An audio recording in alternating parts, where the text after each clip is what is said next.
Muvattupuzha Pezhikkappally Ilahia law കോളേജിൽ criminal നീതിന്യായ വ്യവസ്ഥിതിയിൽ ഭാരതീയ ന്യായ സംഹിതയുടെ സ്വാധീനം എന്ന വിഷയത്തിൽ ദേശീയ സെമിനാർ സംഘടിപ്പിച്ചു. ഇലാഹിയ ട്രസ്റ്റിന്റെ ചെയർമാൻ കെ.എം. പരീദ് അധ്യക്ഷത വഹിച്ചു. Ilahia law college principal doctor K J. Rajan സ്വാഗതം പറഞ്ഞു. മുൻ ഹൈക്കോടതി ജഡ്ജി കമാൽ പാഷ സെമിനാർ ഉദ്ഘാടനം ചെയ്ത് സംസാരിച്ചു. ഭാരതീയ ന്യായ സംഹിതയുടെ ആവിർഭാവത്തോടെ ഒരു സമഗ്രമായ ഏകീകൃത ശിക്ഷാ നിയമം ഇന്ത്യയിൽ നിലവിൽ വരുമെന്ന് പ്രതീക്ഷിക്കപ്പെട്ടിരുന്നെങ്കിലും നിർഭാഗ്യവശാൽ അതുണ്ടായില്ലെന്ന് അദ്ദേഹം അഭിപ്രായപ്പെട്ടു. ഇന്ത്യൻ ശിക്ഷാ നിയമം ചെറിയ മാറ്റങ്ങളോടെ അവതരിപ്പിക്കപ്പെടുകയാണ് ഉണ്ടായതെന്ന് ജസ്റ്റിസ് പാഷ സദസ്സിനെ അഭിസംബോധന ചെയ്തുകൊണ്ട് പറഞ്ഞു. യുപിയിലെ ഒരു ഏജൻസി ഒരു ഇൻഡിപെൻഡന്റ് സ്റ്റഡി നടത്തി.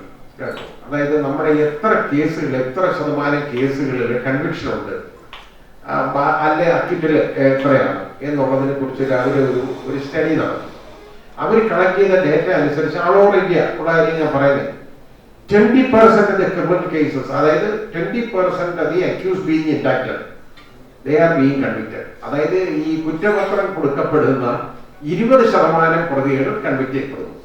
അതിന്റെ അർത്ഥം 80% ആളുകൾ വെറുതെ വിട്ട് പോകുന്നതല്ലേ. അപ്പൊ വെറുതെ വിട്ട് പോകുന്നതിൽ എനിക്ക് വിരോധമൊന്നുമില്ല. ഞാൻ പറഞ്ഞത് വേണ്ടാണെങ്കിൽ വിടാം. പക്ഷെ 80% എന്ന് പറയുന്നത് വെറുതെ വിട്ട് പോകണമെന്നുണ്ടെങ്കിൽ, കേസുകൾ വെറുതെ വിട്ട് പോകണമെങ്കിൽ അതിന് രണ്ട് കാരണങ്ങൾ കാണും. ഒന്നുകിൽ we are indicting 80% of those people who are innocent, അല്ലെ, ഒന്നും കുറ്റം ചെയ്യാത്ത 80% ആളുകളെ നമുക്ക് ഇൻഡൈറ്റ് ചെയ്യുന്നു ഒന്നില്. അല്ലെങ്കിൽ നമ്മുടെ സിസ്റ്റത്തിൽ എന്തോ തകരാറുണ്ട്. ഇതാണ് കാര്യം. അപ്പൊ ഇതില് നമുക്ക് ഈ നിരപരാധികളെ വെറുതെ വിടുന്നു എന്ന് എനിക്കൊരു പക്ഷേയില്ല. കാരണം 5 പേരെ വെട്ടിക്കൊന്നേക്കുന്ന പ്രതികളെ എനിക്ക് വെറുതെ വിട്ട ഗതികൾ വന്നിട്ടുണ്ട്. കാരണം ഒരൊറ്റ ഒരുത്തൻ ഈ മരിച്ചവനെ കൊല്ലപ്പെട്ടവന്റെ ഭാര്യയും എന്ന് പറയും മലയാളികളാണ് എന്ന് പറയും. അപ്പൊ അങ്ങനെ വരുന്നവർക്ക് എന്ത് ചെയ്യാൻ പറ്റും? നമുക്ക് വേറെ മാർഗമില്ല. അവർ ഹാൻഡ്സ് ആർ ഫെറ്റഡ്. അങ്ങനെ വരും. അപ്പൊ അങ്ങനെയുള്ള കേസുകൾ തെളിവില്ലെങ്കിൽ അത് വെറുതെ വിടുക എന്നുള്ളതല്ലാതെ വേറെ മാർഗമൊന്നുമില്ല. വെറുതെ വിടണം. പണത്തിന്റെ അഭാവം മൂലം ഒരു വിദ്യാർത്ഥിക്കും ഇലാഹിയ ട്രസ്റ്റിന്റെ കീഴിലുള്ള വിദ്യാഭ്യാസ സ്ഥാപനങ്ങളിൽ പഠനം മുടങ്ങുന്ന അവസ്ഥ കഴിഞ്ഞ 30 വർഷമായിട്ടും സംഭവിച്ചിട്ടില്ലെന്ന് ട്രസ്റ്റ് ചെയർമാൻ പറഞ്ഞു. ഇലാഹിയ ലോ കോളേജ് ചെയർമാനായ സാദിഖ് മുഹമ്മദ് ആശംസകൾ നേർന്നു.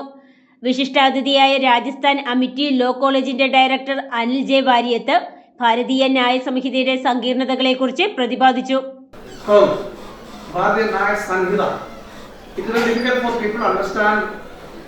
In the non-Hindi speaking area, ഉദാഹരണം കേരളത്തിൽ എന്താ പറയുക, ആയിട്ട് പറയുന്നത് ഭാരതീയ ന്യായ സംഹിത, but it is actually Sanhita.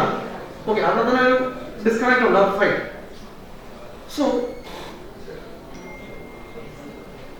just like our justice has mentioned, no much change has been brought into the new code.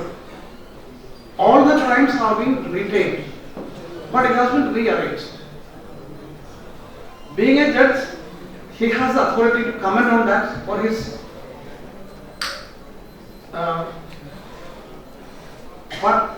position is like that, or his approach is that. ഹൈക്കോടതി advocate John S Ralph ചടങ്ങിൽ സംബന്ധിച്ചു. വിദ്യാർത്ഥിയായ Roni Felix നന്ദി പറഞ്ഞു. News bureau, Muvattupuzha.